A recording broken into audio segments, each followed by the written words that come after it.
Hello, college football fans, and welcome to College Football Throwdown, a college football podcast. I am your co-host, Alex Schmitz, and today I'm joined by my dad, Peter Schmitz. Good evening, college football fans. Yes, episode 21 of College Football Throwdown. We're now legally allowed to drink. How about that? That's how many of these we've done. Yes, exactly. All right. And we are here today to recap the Nebraska Northwestern game as well as preview our upcoming game. That's the I'm blanking on it. Is that the Rutgers game or is it Purdue? Purdue. Okay, that's what it was. So for the Purdue game, that's what we'll be previewing. But before we dive into that, we're going to crack our beverage as is tradition. Yes, and I get the pleasure of that tonight after a long weekend of many activities that are now behind me, including that miserable loss. I'll drown it out. All right. There we go.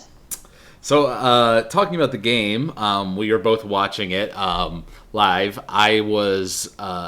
It started at 10. I think it was 9. Well, it was 9 o'clock my time, but that means it was 11 o'clock Central Time. I think, right? Correct. Yes. So yeah, it was 9 o'clock my time. So I was watching it on the Watch ESPN app from the comfort of my living room, so I didn't have to, roll out of bed go to a bar at 9 in the morning. So that worked out pretty well. And you were just watching it at home, right? Yes. Yes. All right. I was just looking at the stat sheet for the game before I started up the podcast. I think, this is something that the announcers certainly talked about a lot, but the most crazy stat to look at when you think in terms of who was controlling that game, we had 38 minutes and 39 seconds of time of possession, whereas they had 20 minutes and 39 seconds. So we had almost double time of possession in terms of when our offense was on the field compared to them, and somehow we still lost. I know. Yeah. There's that stat sheet is filled with numbers, especially if you had looked at them, say sometime early or late in the third quarter or early in the fourth quarter even. I think they still would have been crazy lopsided. They certainly were at halftime. Oh, yeah. For sure. Well, I mean, if you take away those two runs that we let their quarterback have, those two big runs, rushing-wise, I mean, we stuffed them pretty good on defensively, and for a portion of the game, we're stuffing them pretty good on their passing game, too. They got it going a bit more in the second half, but in the first half, we really did a good job of keeping their offense stunted. It was our offense making a mistake that got them their early touchdown. Absolutely. It was our mistakes and then them beating us in special teams, which we have a special teams coordinator. Just thought I'd point that out. You think in terms of punting we lost? Punting was certainly one of the areas, but they had 141 yards of return yards. So their kickoff, almost every time they got the ball, they were starting at the 35 or the 40-yard line. It seemed like because of their kicking game, their kickoff specialists. So I felt like this was a game where we were outplayed in the area of special teams. I would agree. I mean, they did have some kickoff returns, so I would say we lost that battle. I don't remember our punting being our punter wasn't punting far enough or anything like that. I remember getting that impression. Our punter did a very poor job of punting inside the 20. Almost every one of his punts ended up rolling into the end zone. Even some that were huge punts, a lot of yards, but then he kicked them such that we couldn't get down there or they rolled into the end zone. And so none of his punts ended up inside of the 20-yard line. So a lot of poor net punting, even though it went a long way. Right. Yeah, well, that's kind of an interesting thing because there's you want your punter to be able to boom it, certainly, but then there's also that precision element of it. It's kind of the two different things you're asked to do as a punter. Absolutely, exactly. And we have not done that as well this year as we would have expected. Mm-hmm. He's a good punter, and he'll continue to get better. I'm confident. Yeah. On the last podcast, we did our score predictions as we usually do. I had predicted a 35-21 victory for Nebraska, and you predicted a 35-28 victory, so you ended up being closer, even though we were both wrong at the end of the day. Right. Alex, it's just one of these things where we continue to get frustrated by how our team plays, but you can see when you watch us play how we could make a few corrections, a few things go differently, and we win these football games. And that's what's made it such a frustrating experience to be a Nebraska fan this season. Mm-hmm. Yeah, well, going back to that stat sheet, once again, our defense playing quite well throughout most of the game. They were 5 of 13 on third downs, but then we also were 9 of 20 on third downs, so we definitely struggled to convert third downs, and there were situations where it'd be 3rd and 3, 3rd and 4, we'd elect to pass it instead of just trying to give it to Janovich and try to power it in, which definitely frustrated me on a couple of occasions. Well, I think that is the fundamental error. As I was thinking about our podcast, Alex, and I was thinking about how do I kind of bring this all together. My observation of the Nebraska football team is that I believe that our coaching staff, and specifically our offensive coordinator, is a guy who wants to throw the football first and set up his running game off of passing. But he is more committed to passing, has more confidence, and has a higher comfort level with the passing game than he does the running game. And so he is very quick to abandon the running game.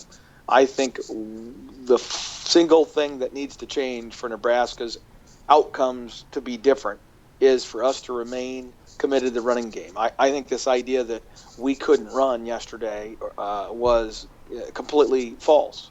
I think we had some plays where we were blown up. Clearly, there was some defensive tackles for Northwestern that were taking advantage of poor blocking on the right side of our offensive line. Our offensive line was getting blown up pretty bad on that right-hand side. But if you're in that situation as a coach, then you modify your play calling and you run to the left and or you run to the right, but with pulling guards and doing things where you put more people in front of those bodies and anticipate that you have a mismatch. Mm-hmm. Yeah. And they didn't do that. Yeah. No, yeah, I mean, that's, we talked on the previous podcast about how if this Minnesota game where we had our nice victory was going to be kind of a turning point in the season for us or not. We're kind of at that point, and we kind of regressed a bit back to some of the early games where Tommy's throwing some passes that aren't too great, and if the run fails us, once or twice, we abandon it completely, to go to the passing game, like you say. Right.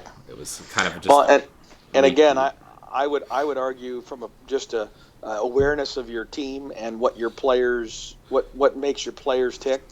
I think I've seen enough of Tommy Armstrong to recognize that if we allow Tommy to run the football and get into rhythm with simple pass plays that don't require a lot of decision making, where he has one or two options and or run, right?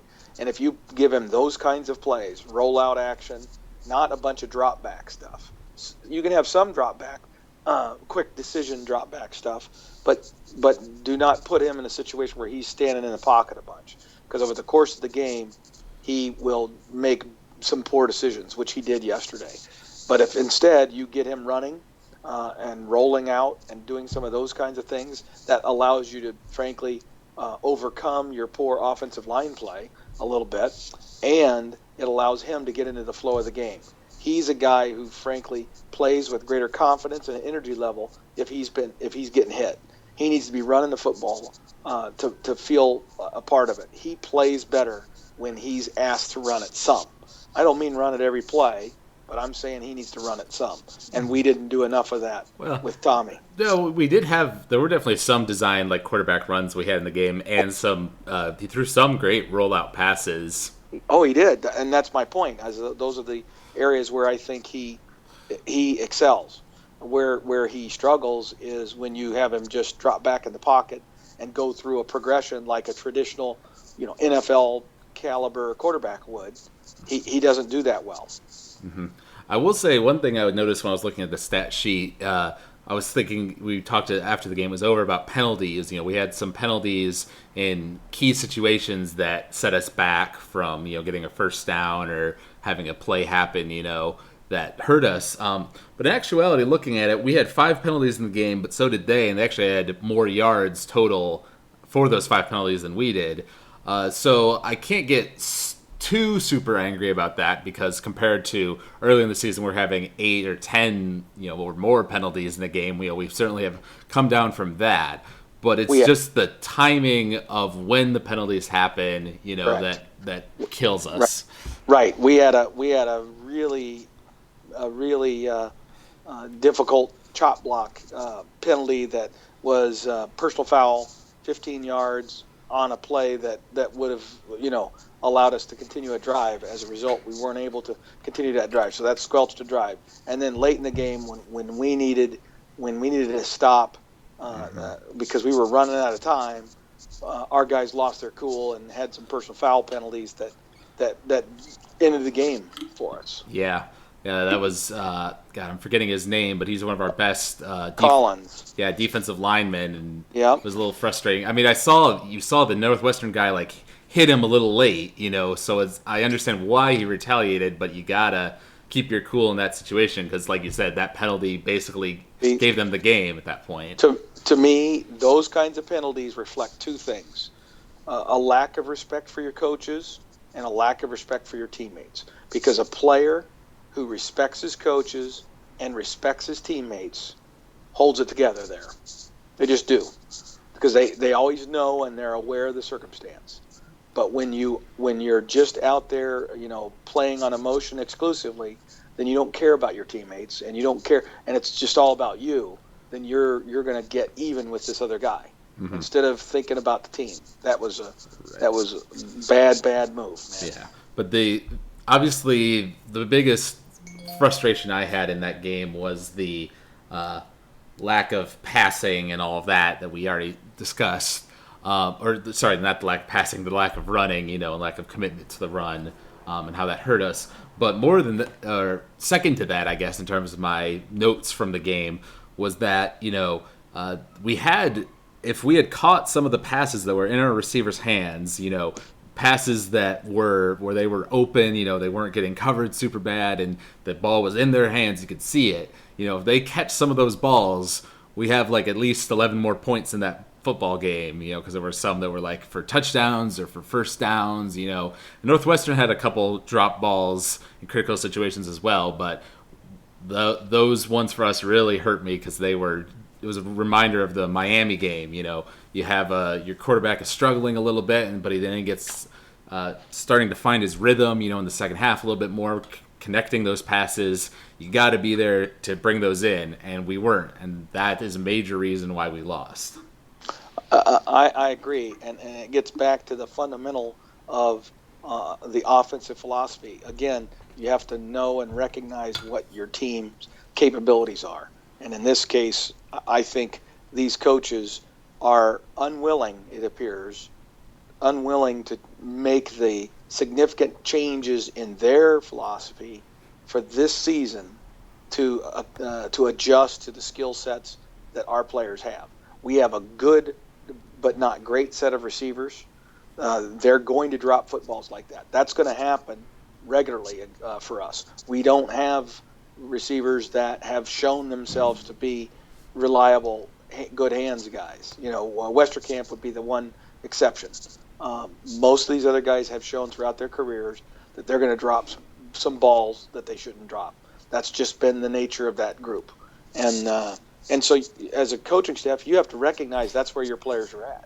And I feel like that's what's missing with this coaching staff, is there's just not a recognition of what needs to happen, to secure a game. And secondly, what needs to happen to take advantage of what your current player's skill set is. Mm-hmm. We actually had a comment on our last podcast from AJ. He said, in your discussion about the upcoming game, you didn't mention the weather. It's going to be windy again. I predict a game just like Illinois and Wisconsin. Tommy throwing the ball all over the place, but to no one in particular. Northwestern defense will do enough to win the game. You also didn't discuss that the 95 team was going to be there. Over the last 15 years, none of the teams have played well in front of a past great team, much less a team that many in college football think is the greatest of all time. Boy, AJ was right on. He was. It wasn't windy. But his description of what Tommy's footwork and his overall mechanics in that game were atrocious at times yesterday. Yeah, but that's the thing. It was at times, like in the first half, you saw a lot more of that. In the second half, the announcers were talking about it. He started to plant his feet. We're throwing some nice passes. Making some good runs. That got us first downs, like in third down situations where he was scrambling. So we saw both sides of Tommy in this game. Right. And the other part of AJ's comment is also accurate. Probably should spend more time, and maybe something that I would like to do when we're out of season and not talking about a particular week's game is to reflect on something like the 95 championship team that got recognized this past weekend. I mean, there's so much to learn about what was it that made them successful, and there's a number of elements, of course, that led to that team and that era's success. And I would love to examine that in greater detail as we go forward. Mm-hmm. Yeah, that would be a fun podcast to do. But kind of transitioning us into a more general discussion, obviously we talked about we have the Purdue game coming up. And then is it after the Purdue game that we have Michigan State, or do we have one more game in between that? Nope. It's Purdue and then Michigan State. Yep. Michigan State, and then after that it's Rutgers. It's Rutgers, and then bye week, and then Iowa. Right. Yes. So we were talking about this before. In a best case scenario, based on where we are right now, 3-5. We beat the three of those teams ahead of us. Losing to Michigan State because no duh.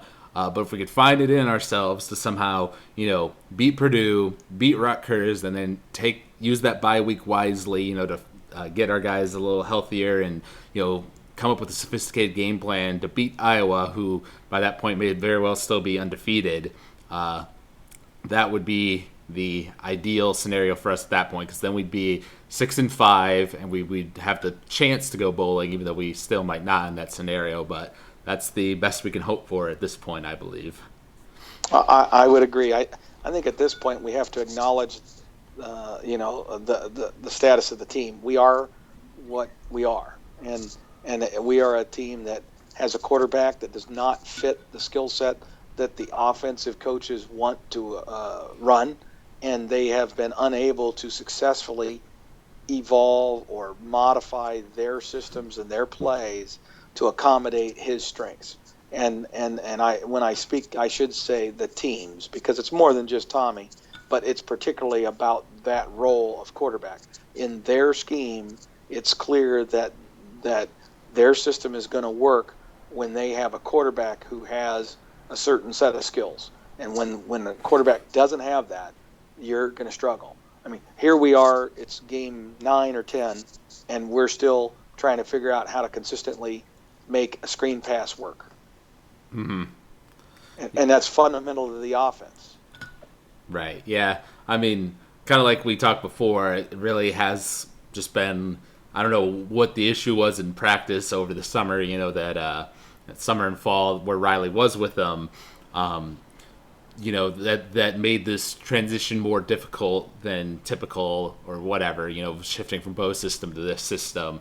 Like you say, maybe it's just because our guys, in terms of why they were recruited in the first place, they recruited for other reasons than for being a, West Coast NFL style offense, like you say. Right. And so I think as fans, I recognize that we are a team that is going through transition. We're not going to fire this coaching staff. We have to support these players, and this team, and these coaches, and give them every opportunity to get it figured out. And I believe that a lot of the players and a lot of those things, including things like screen passes, that'll all get better. The challenge that they have is, what do they do with Tommy Armstrong if he doesn't start to progress with regard to his ability to make those kinds of throws that they need him to make and make the kind of decisions that they're asking him to make. Mm-hmm. Yeah. Well, and that was another thing we talked about after the game was over. Was that I'm sure there's already a group within the Husker community that's saying that we need to fire Riley. This hire was a complete mistake and all of that. And it certainly is not off to a great start. I don't think anybody can deny that. But at the same time, on a previous podcast, you and I had talked about how, it's so much tougher for head coaches now than it was back in the day in terms of how much money are getting thrown at these guys and how much, how much higher the stakes are, and thus how much more pressure there is on them in order to succeed early, and turn things around quickly. If you can't get it done within 3 years, you're gone, that kind of thing. And so I want to be the type of fan who supports the idea of, let's stick with this coach long term. If we really think he's got the right spirit behind him, we should stick with him. We should let him figure things out. And so I don't want to be the guy who jumps on that bandwagon, even though there's a part of me that definitely is frustrated. But right. I share that view, of course, Alex. But my contention is that one of the things that a head coach has to do, much like any leader within any organization, is they have to evaluate the skills of their key members of their team, and in this case, his coaching staff. What the offensive coordinator has been unable to get done, it raises a huge red flag in my mind that they are not an offensive staff that can adjust. I feel like the defensive staff has done an okay job in overall. I mean, obviously, I would love for the defense to be way better than they are. I think there's skills there that should be better than they are. But I can look at that and say they've had to overcome crazy number of injuries and other transitions. We knew going into the season that we didn't have any real difference makers at defensive end yet, and even with all the injuries, they've still found a way to be adequate. And so I give them a lot of credit for what they've been able to do defensively. Yeah. Offensively, I think they've misused the running backs. I think that they have relied too heavily on passing, and they're not committed to the running game. And this idea of balance and getting in rhythm is coach speak. Bottom line is you get into rhythm by making first downs, and you make first downs by not throwing it every time it's 3rd and 3. Yeah. Well, and honestly, I'm quite proud of the defensive coaches in terms of how bad our defense looked in the early games, like against BYU and against Miami. The secondary and the defensive line have definitely taken a step up since then. If we had the defense that we have right now played against that BYU team and that Miami team, I bet you we win both those games. We don't give up those crazy as many of those crazy pass plays. I'm not saying we'd stop all of them, but we would definitely be doing a lot better than we are right now. So they've definitely shown that ability to adjust and to make improvements from game to game. Yep, I would 100% agree. Let's talk a little bit about Purdue as we look to next week. I think we just have to, keep staying the course. That was kind of the message that Mike Riley had given the team. Was guys, we're going to keep coaching, we're going to keep practicing, we're going to keep trying to get better, and we're just going to keep plugging away at this thing until we get it right. And that's a good sound message to give the players. I think at some point though you run the risk of the players kind of packing it in at least for the year, where guys are going to start kind of taking this a little less seriously, knowing that we're not going anywhere, and so I think this becomes a huge game, of course, because if we lose to Purdue, then there is no scenario that you can even paint that gets us to a bowl game. So now you really have to worry about the kids packing it in and just starting to protect themselves. Mm-hmm. Yeah, no, there definitely is that risk of Riley kind of losing the team. I mean, looking at Purdue's schedule, I don't know exactly what to make of them because probably the biggest thing in their favor is that they played a tough game 21-24 against Michigan State at Michigan State, so they nearly beat that team. But then at the same time, they lost to Minnesota 41-13. lost to Marshall 41-31, Virginia Tech 51-24, so I feel like Purdue is definitely a team we are capable of beating if we don't beat ourselves, like we did in the Northwestern game. Absolutely. I mean, we certainly can. They have some skill. They have a pretty decent passing game at times, and frankly, their defense has improved from where it's been. So all of those things are a little bit frightening to me. And frankly, I think a lot of teams, there's now enough information on film of Nebraska's, what Nebraska's trying to do offensively, that I think teams have figured out how to basically frustrate Nebraska with all these 3rd and 3 failures that we keep making. Basically, they can count on Nebraska self-destructing to some extent offensively. Mm-hmm. Yep. Well, what would you say in terms of a score prediction you think for the Purdue game? Well, I am going to try to remain optimistic here, and I actually think, Alex, that we still have a decent chance of being able to win this game, and I'm hopeful that the players will respond in the right fashion. Frankly, I think we play better away from home, because until we get this winning the game at the end of the game figured out, I think the tension and the anxiety of the collective fan base is actually a negative for Nebraska's team, both for the coaches and for the players. I think the expectation is so heavy over their shoulders that when they're playing away from there, it's less. And so I think we play a cleaner game this week against Purdue, and we win the football game. I'm going to say that again. It's going to require us to put some points up, because I think Purdue is going to put points up. So I'm going to say 35-21. Nebraska wins. All right. I had just wrote down my score. I'm going to say 28-21. I think that our offense is still going to struggle a little bit like it did last week, but hopefully not to the same extent, and that our defense will, help us out and keep us in the game, by keeping them from scoring too much crazy on us. And then maybe, that's maybe how the early part of the game will play out, and then in the second half we'll start to take control more on offense, and that's where we'll, win the game. That's my kind of thinking. Right.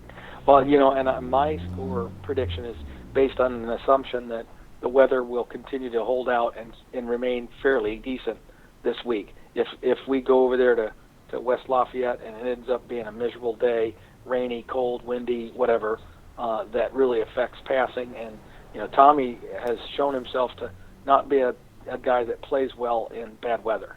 If it's cold or rainy or snowy, generally Tommy hasn't played well. So I am kind of banking on the long-range forecast currently saying that next Saturday should be cold, but not necessarily a bad day in any other respect. And so I think that's going to be huge. I would change my prediction completely if it ends up being a miserable weather day. Mm-hmm. Yeah, weather has definitely been a contributing factor to at least one of our losses. That was the Illinois game, right, that you went to? Yep, exactly.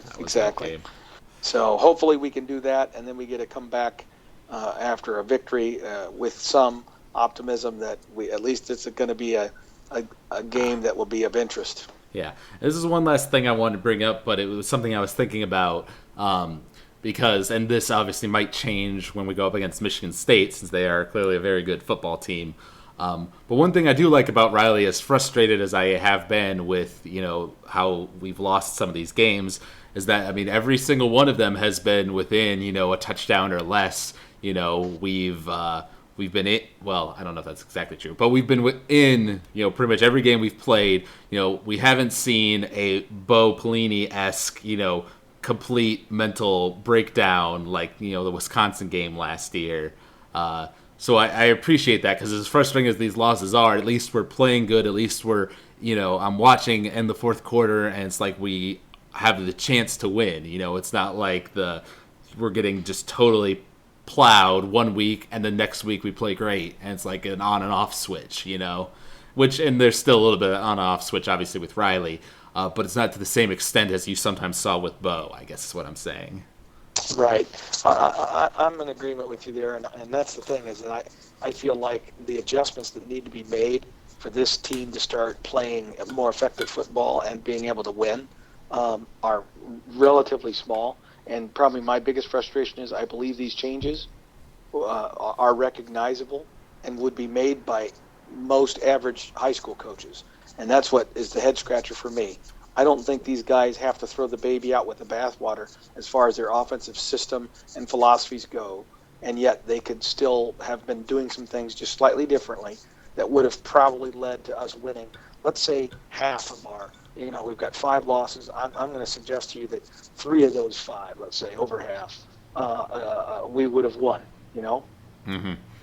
Maybe it doesn't work every time, but I guarantee you, if they had remained more committed to the running game in our 5 losses, all 5 of them, if they had remained more committed to the running game and had been more selective about their play calling and making sure that they didn't put themselves in a position to have failure like they did, I believe that we win 3 of those 5 games. Mm-hmm.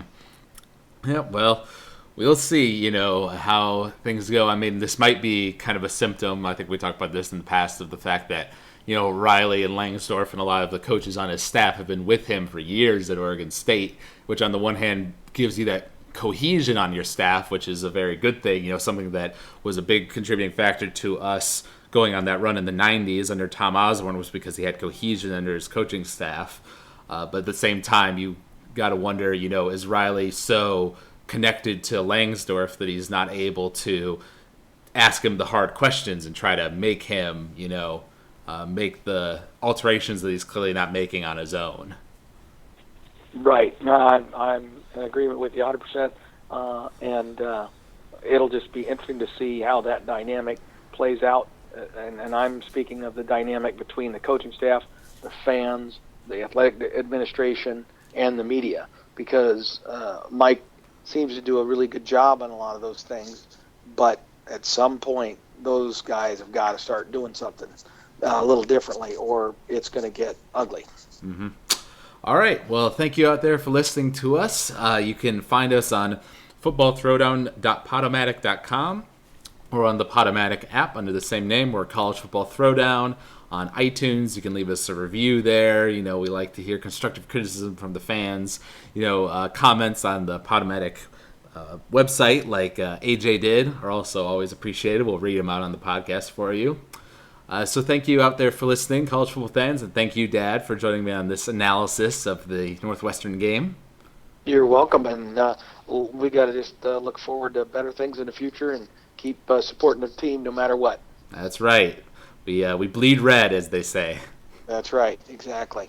So let's hang in there and hope that we're talking about a victory when we talk Nebraska football next week. All right. All right. Go Big Red. Go Big Red, buddy.